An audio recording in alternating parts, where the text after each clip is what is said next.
ನಿನ್ನೆ ದೆಹಲಿಯಲ್ಲಿ ನಡೆದ ಓಟ್ ಚೋರಿ ವಿರುದ್ಧದ ಪ್ರತಿಭಟನೆಯಲ್ಲಿ ಭಾಗವಹಿಸಲು ರಾಜ್ಯದಿಂದ ಸಾವಿರಾರು ಜನರು ಆಗಮಿಸಿದ್ದಾರೆ. ಈ ದೇಶದ ಪ್ರಜಾಪ್ರಭುತ್ವ ಉಳಿಯಬೇಕು, ಆಗುತ್ತಿರೋ ಅನ್ಯಾಯ ತಡೆಯಬೇಕು ಎಂಬ ಆಸೆಯಿಂದ ದೆಹಲಿಗೆ ಬಂದು ತಮ್ಮ ಕೂಗನ್ನ ವ್ಯಕ್ತಪಡಿಸಿದ್ದಾರೆ.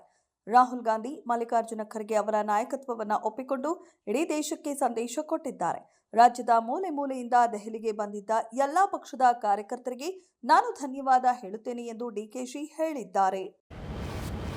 ಚರಂಡಿ ಬೇಡ ಅಂದವರಿಗೆ ತುಮಕೂರಿಗೆ ಮಾತ್ರ ಮೆಟ್ರೋ ಯಾಕೆ ಬೇಕು ಎಂದು ವಿಧಾನಸಭೆಯ ಪ್ರತಿಪಕ್ಷದ ನಾಯಕ ಆರ್ ಅಶೋಕ್ ಪ್ರಶ್ನೆ ಮಾಡಿದ್ದಾರೆ. ತಮ್ಮ ಸಾಮಾಜಿಕ ಜಾಲತಾಣ ಎಕ್ಸ್ನಲ್ಲಿ ಪೋಸ್ಟ್ ಮಾಡಿರುವ ಅವರು, ರಸ್ತೆ ಚರಂಡಿ ನಿರ್ಮಾಣದಿಂದ ಜನ ಉದ್ಧಾರ ಆಗ್ತಾರಾ ಎಂದು ಪರಮೇಶ್ವರ್ ಮಾತಿಗೆ ವಿಪಕ್ಷಗಳು ವಿರೋಧ ವ್ಯಕ್ತಪಡಿಸಿದ್ದು, ಗೃಹ ಸಚಿವರ ಮಾತು ಸರಿಯೇ ಎಂಬ ಚರ್ಚೆಯನ್ನ ಹುಟ್ಟುಹಾಕಿದೆ.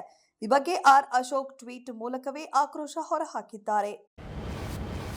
ಗ್ರೇಟರ್ ಬೆಂಗಳೂರು ಪ್ರಾಧಿಕಾರ ವ್ಯಾಪ್ತಿಯಲ್ಲಿ ಇದೇ ಡಿಸೆಂಬರ್ 21ರಿಂದ 24ರವರೆಗೆ 4 ದಿನಗಳ ಕಾಲ ರಾಷ್ಟ್ರೀಯ ಪಲ್ಸ್ ಪೋಲಿಯೋ ಅಭಿಯಾನ ನಡೆಯಲಿದೆ. ಡಿಸೆಂಬರ್ 21ರಿಂದ 24ರವರೆಗೆ ಆಯೋಜಿಸಲಾಗಿರುವ ರಾಷ್ಟ್ರೀಯ ಪಲ್ಸ್ ಪೋಲಿಯೋ ಕಾರ್ಯಕ್ರಮದ ಅಡಿಯಲ್ಲಿ ಕರ್ನಾಟಕ ಆರೋಗ್ಯ ಇಲಾಖೆಯು ಗ್ರೇಟರ್ ಬೆಂಗಳೂರು ಪ್ರಾಧಿಕಾರಕ್ಕೆ ತನ್ನ 5 ನಿಗಮಗಳ ಮೂಲಕ ಒಟ್ಟು 11,34,988 ಮಕ್ಕಳಿಗೆ ಲಸಿಕೆ ಹಾಕುವ ಗುರಿಯನ್ನ ನೀಡಿದೆ. ಬೆಂಗಳೂರಿನಲ್ಲಿ 1949ರಲ್ಲಿ ಜವಾಹರಲಾಲ್ ನೆಹರು ಉದ್ಘಾಟಿಸಿದ್ದ ಜಕ್ಕೂರು ವಿಮಾನ ಹಾರಾಟ ತರಬೇತಿ ಶಾಲೆಯನ್ನು ಸ್ಥಳಾಂತರಿಸಲು ಕರ್ನಾಟಕ ಸರ್ಕಾರ ಮುಂದಾಗಿದೆ. ಇದು ರಾಜಕೀಯವಾಗಿ ಮಹತ್ವದ ತಿರುವು ಪಡೆದುಕೊಂಡಿದೆ.